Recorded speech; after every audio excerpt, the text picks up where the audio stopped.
Assalamualaikum warahmatullahi wabarakatuh. Selamat berjumpa kembali sahabat lagi dimanapun sahabat berada. Tidak pernah disangka barangkali duet Airlangga Muldoko juga memiliki peluang untuk masuk di bursa Pilpres 2024 mendatang. Di kalangan pengusaha tentu Airlangga dianggap salah satu tokoh yang mampu merubah perekonomian Indonesia ke depannya, karena resesi ekonomi dunia yang sempat melanda, namun bagi Indonesia ini bisa diatasi oleh tangan dingin dari Airlangga. Hal inilah yang kemudian menjadi alasan para pengusaha ingin melihat Muldoko untuk bisa menjadi presiden di Indonesia tahun 2024 mendatang.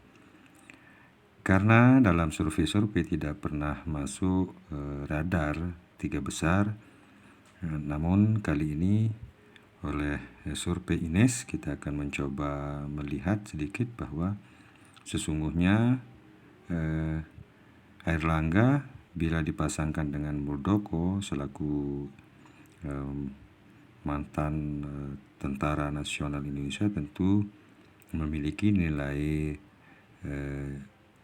jual atau nilai tarik tersendiri di mata masyarakat. Sahabat lagi, di awal tahun 2023 mesin parpol sudah mulai bergerak mempersiapkan calon yang akan diusung untuk Pilpres 2024. Bahkan sejumlah pihak telah mendeklarasikan nama capres yang akan dimajukan dalam pesta demokrasi 5 tahunan ini. Pilpres 2024 diyakini akan menarik karena memang kita ketahui tidak ada petahana yang akan ikut, di mana Joko Widodo selaku presiden hari ini sudah tidak memungkinkan lagi untuk maju di Pilpres mendatang. Oleh Ines, sebuah lembaga mencoba untuk melakukan survei terkait dengan peluang-peluang calon presiden maupun calon wakil presiden di tahun 2024. Ines melakukan survei tentang sosok pemimpin pada pemilihan di 2024 yang membawa perubahan dalam pertumbuhan ekonomi. Direktur Eksekutif Ines, Nugraheni Kartika, mengatakan bahwa survei ini dilakukan sampai tanggal 15 Januari kemarin dengan menggunakan metode Stratified Multiplex Random Sample. Jumlah sampel dalam survei ini diikutsertakan sejumlah 1988 responden dengan margin error kurang lebih 2,2%. Sedangkan tingkat kepercayaan pada metode ini kurang lebih 95%. Adapun klaster survei ini mengajukan 34 provinsi di Indonesia secara proporsional berdasarkan data jumlah penduduk pelaku usaha di 34 provinsi. Dari sejumlah nama yang digadang menjadi capres, kemudian dinyatakan ke responden tentang siapa yang akan dipilih jika Pilpres digelar hari ini. Salah satu masuk di radar tersebut adalah Airlangga Harto selaku ketua partai Golkar hari ini. Nama Airlangga Hartarto paling banyak dipilih tingkat keterpilihannya sebagai Presiden RI, kurang lebih sebesar 30,4% pelaku usaha. Selanjutnya ada nama Prabowo Subianto dengan keterpilihan 20,2%, Ganjar Pranowo 10,1%, adapun Anies Baswedan di seputaran 7,2%. Kemudian ada nama Muldoko 6,8%, Puan Maharani 4,8%, Erick Thohir 2,4%, Sandiaga Uno 1,7%, dan tidak memilih kurang lebih sekitar 16,4%.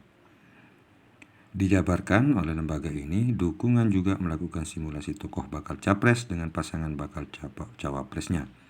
Nama-nama yang masuk dalam simulasi kali ini adalah pasangan calon yang diusung oleh KIB, PDIP, Gerindra PKB, dan Nasdem PKS Demokrat.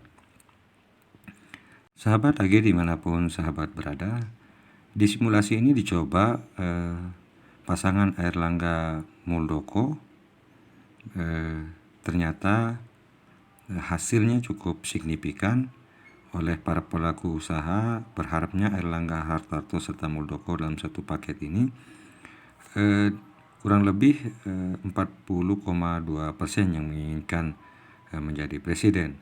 Lalu berikutnya ada pasangan Prabowo Subianto Muhaimin Iskandar di kisaran 19,7%, Puan Maharani Ganjar di kisaran 20,2%. Adapun Anies AHY di 11,3%. Sedangkan pemilih yang tidak memberikan hak pilihnya sebesar kurang lebih 8,6%. Sementara itu, lanjutan simulasi pasangan Capres-Cawapres dengan komposisi sebagai berikut. Pasangan Airlangga Hartarto Ridwan Kamil dipilih sebanyak 36,7%, Prabowo Hopipah sekitar 23,3%, dan pasangan Ganjar Pranowo Puan di seputaran 21,6%. Adapun Anies Ahmad Heriawan di angka 13,5%. Dan yang tidak memilih sebanyak 4,7%. Sahabat AG, menanggapi hasil survei Ines ini, pengamat ekonomi Universitas Putra Indonesia, Yayasan Perguruan Tinggi Komputer UPY-PTK Padang, Yohana Fitria mengatakan, Airlangga sebagai Menko Ekonomi telah melakukan kinerjanya dengan baik dalam menghadapi resesi atau krisis global. Menurutnya, kebijakan ekonomi yang membuat perbaikan ekonomi harus didukung. Pak Airlangga sebagai Menko Ekonomi telah bekerja dengan baik dalam mempersiapkan menghadapi krisis global. Maka kebijakan ekonomi yang membuat ekonomi Indonesia jauh lebih baik harus didukung tentunya. Sementara itu, pengamat politik dari Universitas Al-Azhar Indonesia, Ujang Komarudin, menilai hal yang wajar jika Ridwan Kamil memberikan pujian kepada Airlangga Hartarto.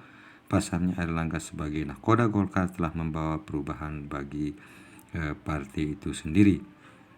Sahabat AG dimanapun sahabat berada, dua pasangan ini barangkali bisa saja kemudian menjadi kuda hitam di Pilpres 2024 mendatang.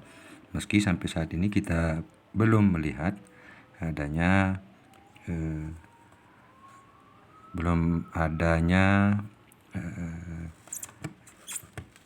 deklarasi terkait dengan pasangan calon ini, namun bisa saja setelah adanya survei-survei seperti ini, dua tokoh nasional ini bisa saja kemudian bersatu untuk menjadi capres maupun cawapres.